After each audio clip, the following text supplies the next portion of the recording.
హే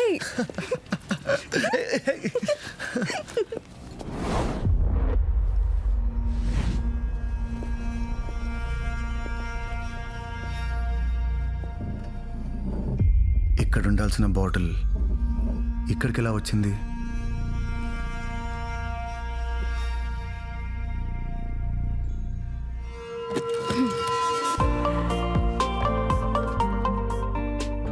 ఇంతకుముందు నువ్వు ఒక్కడివే, ఇప్పుడు నేనున్నాను.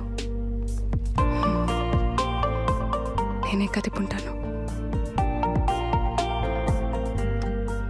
దీని అర్థం ఏంటి?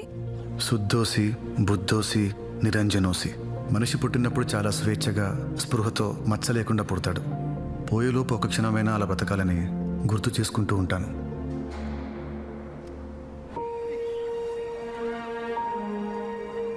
పెళ్లి చేసుకుందామా?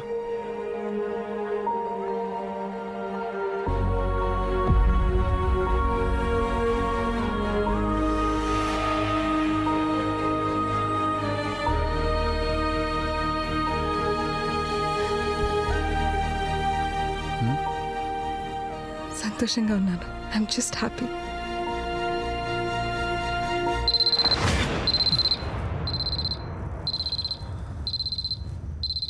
తన్ని చూడటం అదే చివరిసారి.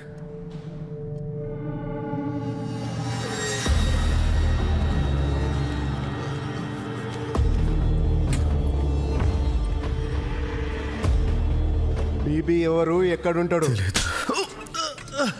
తెలియకపోతే మరి నీ ల్యాప్టాప్ నుండి బీబీకి మెయిల్స్ ఎలా వెళ్ళాయి? నేను ఎలాంటి మెయిల్స్ పంపలేదు.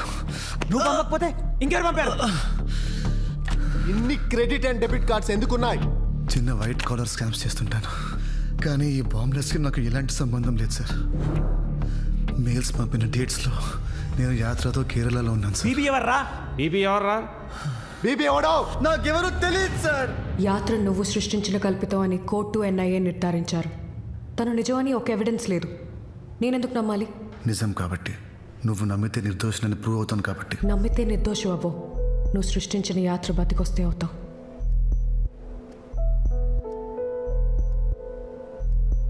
ఏదో ఒక రోజు తను వస్తుందన్న నమ్మకం ఉంది. నా ల్యాప్టాప్ యూజ్ చేసిన రోజున మేమిద్దరం కేరళలో ఉన్నాం. అక్కడ ఉన్నట్టు ఫొటోస్ అండ్ వీడియోస్ తన దగ్గరే ఉన్నాయి. రేపు కోర్టులో హియరింగ్ ఉంది. నిన్ను నమ్మి టైం ఇస్తారో లేదో చూద్దాం.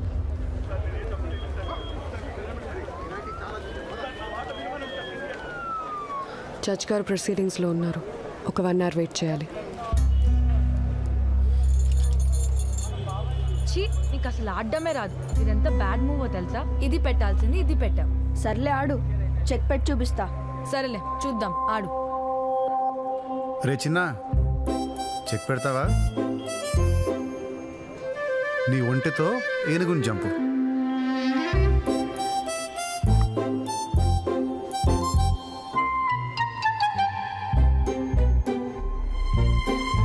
నల్ల ఒంటి ఎదురుగా ఉన్న సిపాయిని ఒక్క అడుగు ముందుకి.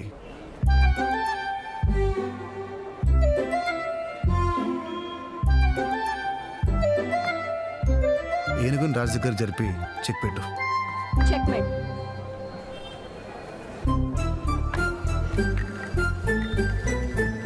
నాతో ఆడతావా? ఎక్కడికి? సార్, తను జడ్జ్ గారి మనోరాలు, state level chess championship winner. నమస్తే సార్. నమస్తే సార్. నమస్తే సార్. ఆడవయ్యా.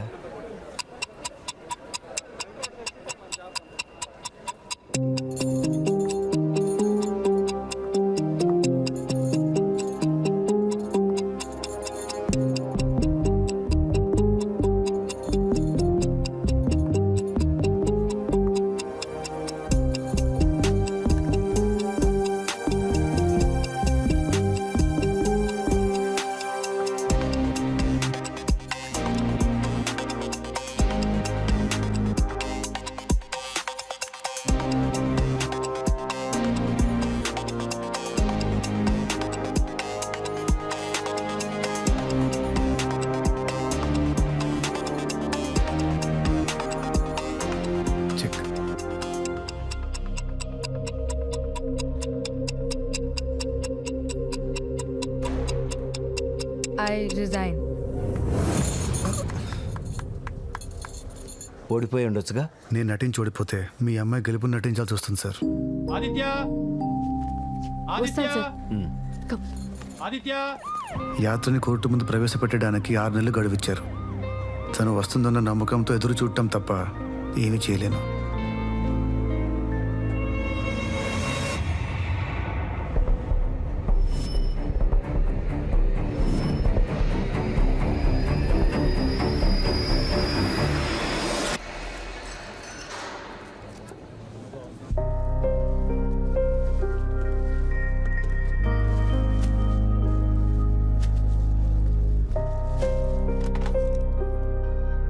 ఎలా ఉన్నావు తాతయ్య? బాగున్నానమ్మా, నువ్వెలా ఉన్నావు తల్లి?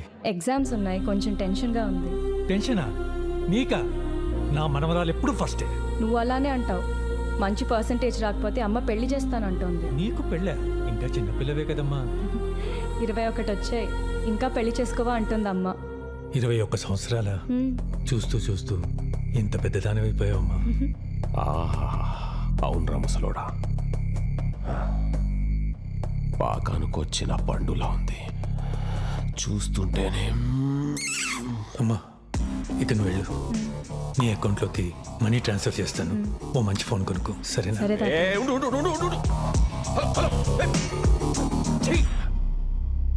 బాబు నిర్దోషిగా విడుదలయ్యాడు. 8 ఏళ్ల శిక్ష అనుభవించిన తర్వాత బయట ప్రపంచంలో ఇన్నాళ్ళకైనా న్యాయం మొబైల్ కొన్నావు, రేపో మాపో ఎవరినో ఒకడిని పడుతుంది. ఫోన్లోనే అన్నీ జరిగిపోతాయి. రేయ్ ముసలోడా, అమృత నంబర్ ఇవ్వరా.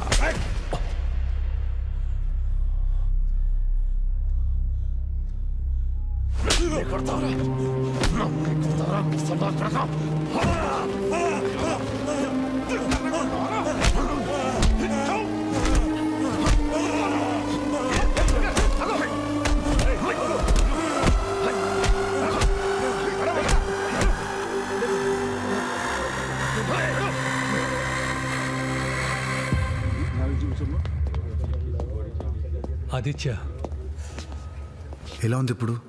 బాగానే ఉంది, కానీ వాడు నన్ను చంపకుండా వదలడు. చంపేంత తప్పేం చేసావు? నేను చేసింది చిన్న తప్పే అయినా వాడి కంటికి చాలా పెద్దది. ఈ 4 గోడల మధ్య వాడు రాజునని ప్రూవ్ చేసుకోవాలి. నన్ను చంపి వాడి పవర్ చూపించుకుంటాడు. ఎస్పీ గార్డ్స్ అంతమంది ఉంటారు, చంపడం అంత ఈజీ కాదు. వాడు తలుచుకుంటే ఏదన్నా చేయగలడు. స్టేట్ ఛాంపియన్ ఓడించావంట. నేను ముందే చెప్పాను, నువ్వు మాస్టర్స్తో ఆడవలసిన వాడు ఆదిత్య. ఇంతకీ అపీల్ ఏమైంది? 6 నెలలు టైం ఇచ్చారు. అంటే ఈలోపు యాత్ర తిరిగి వస్తుందా? తను వెళ్ళిపోయింది తిరిగి రావడానికి కాదు. అంటే యాత్ర నాతో చెప్పిన ప్రతి మాట అబద్ధమే. తను నా ఫ్లాట్కి వచ్చిన రాత్రి ఎన్ఐఏ వాళ్ళు సిటీ మొత్తం రైడ్స్ చేసి 20 మంది టెర్రరిస్ట్ని అరెస్ట్ చేశారు. మేము కేరళకి వెళ్ళిన 3 రోజులు తన వాళ్ళు కొంతమంది నా ఫ్లాట్లోకి ఎంటర్ అయ్యి నా ల్యాప్టాప్ని వాడారు. ఎన్ఐఏ వాళ్ళు నా ఐపీ అడ్రస్ ఆధారంగా నన్ను అరెస్ట్ చేశారు. బీబీ ఎవడావు? బీబీకి నీకు సంబంధం ఏంటి? చెప్పే ఎవడావు? తెలియదు సార్. తన్ని చివరిసారిగా చూసింది December 3, 2014. కరెక్ట్గా 2 రోజులకి బాంబ్ బ్లాస్ట్ జరిగింది, అంటే December 5th. ఎన్ఐఏ వాళ్ళు అడిగిన బీబీ అర్థం బిల్ బోర్డ్. నేను బిల్ బోర్డ్ని చూసిన ధమాకా సేల్ డేట్ December 5th. వాళ్ళు బ్లాస్ట్ చేయాలనుకున్న రోజుని బిల్ బోర్డ్ ద్వారా కమ్యూనికేట్ చేశారు. ప్రేమ, నమ్మకం, మోసం ఒకే పోలికలతో ఉంటాయి. నేను నమ్మించి మోసం చేస్తాను, తను ప్రేమించి మోసం చేసింది. మరి ఆ విషయం లారీకి చెప్పొచ్చు కదా? ప్రయోజనం లేదు. తను యాత్రగా నాకు ఒక్కడికే తెలుసు. అందరి దృష్టిలో తను నేను సృష్టించిన పాత్ర. మరి ఇప్పుడు ఏం చేస్తావు? 3 ఏళ్లుగా కనిపించకుండా వెళ్ళిపోయిన యాత్ర తిరిగి వస్తుందని చాలా కాన్ఫిడెంట్గా ఉన్నాను నాన్న. కాన్ ఆర్టిస్ట్ అంటే కాన్ఫిడెన్స్ ఆర్టిస్ట్ అని అర్థం. నమ్మించి మోసం చేయటం వీళ్ళ వృత్తి. నిన్న స్టేట్ ఛాంపియన్ మీద గెలిచాడు. చెస్ బాగా ఆడాలంటే ఐక్యూ ఉండాలి కదా. నీకు శ్రీనివాస రామానుజం తెలుసా? ఆర్థిక పరిస్థితుల వల్ల పెద్దగా చదువుకోలేకపోయాడు, కానీ ప్రపంచం మొత్తం రామానుజం తెలివికి దాసోహం అయిపోయింది. సింపుల్గా చెప్పాలంటే వీళ్ళకి ఏ సమస్య వచ్చినా కానీ కుంగిపోరు, సొల్యూషన్ వెతుక్కుంటూనే ఉంటారు. నీ బుర్రకు అర్థమయ్యేలా చెప్పాలంటే మామూలు మనిషి మెదడు 1 GB పనిచేస్తే ఆదిత్య లాంటి వాళ్ళ మెదడు 64/128 లో పనిచేస్తుంది. అయితే మీ బుర్ర ఎంబీలో పనిచేస్తుందేమో. అంటే కోతి ముచ్చులా నవ్వకుండా వాడితో చాలా జాగ్రత్తగా ఉండు. సార్ ఆదిత్య సార్ ఏంటి చెస్ బాగా ఆడుతున్నావంట? Good, very good. ఇదే జైల్లో సారథి అని ఒక ఖైదీ ఉండేవాడు. ఇక్కడికి వచ్చాక వాడికి పెయింటింగ్లో బాగా ఇంట్రెస్ట్ వచ్చింది. జైల్లో టాలెంట్ ఉన్న ఖైదీలు చాలా మంది ఉన్నారు ఆదిత్య, కానీ ఆ టాలెంట్ని బయటికి తీసుకురావడానికి వాళ్ళ దగ్గర సరైన మార్గం లేదు, అన్ఫార్చునేట్లీ. నేను కూడా రిటైర్ అయ్యేలోపు ఒక స్పోర్ట్స్ ఫెసిలిటీ, ఒక లైబ్రరీ కట్టాలనుకున్నాను, కానీ గవర్నమెంట్ దగ్గర ఫండ్స్ లేవంట. నువ్వు సీరియస్లీ జరిగిన రోజు జరిగింది అనుకోవాలి మనం, అంతే. ఎనీవేస్, నేను పిలిచినందుకు కారణం జడ్జ్ గారు మనవరాలు ఎవ్రీడే నీతో ఒక 2 hours చెస్ ప్రాక్టీస్ చేయాలని కోరింది. నాతోనా? నీతోనే. సార్ నాదో రిక్వెస్ట్. ఏంటది? ఆగస్ట్ 15th విడుదలయ్యే ఖైదీల లిస్టులో మాస్టర్జీ పేరుండేలా చూస్తే జడ్జి మనవరాలతో ఆడటానికి నాకు ఎలాంటి ప్రాబ్లం లేదు సార్. ఛాన్స్ దొరకగానే బేరాలాడేస్తున్నావు, అది జడ్జితోనే. ఆవేశంలో చేసిన తప్పుకి శిక్ష అనుభవిస్తున్నాడు. ఎవరికి ఎలాంటి హాని చేయలేదు. ఇక్కడే ఉంటే బతకనివ్వరు సార్. ఆ విషయం మీకు తెలుసు.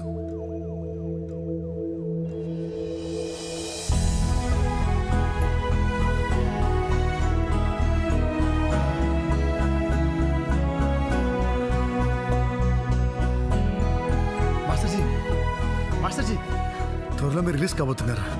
నేనా? ఆగస్ట్ 15th రిలీజ్ చేస్తున్నారు. ఇప్పుడే జైలర్గా చెప్పారు.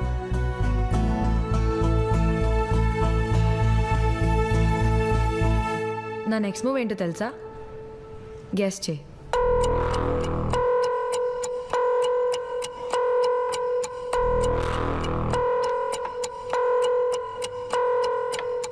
ఎలా తెలుసు?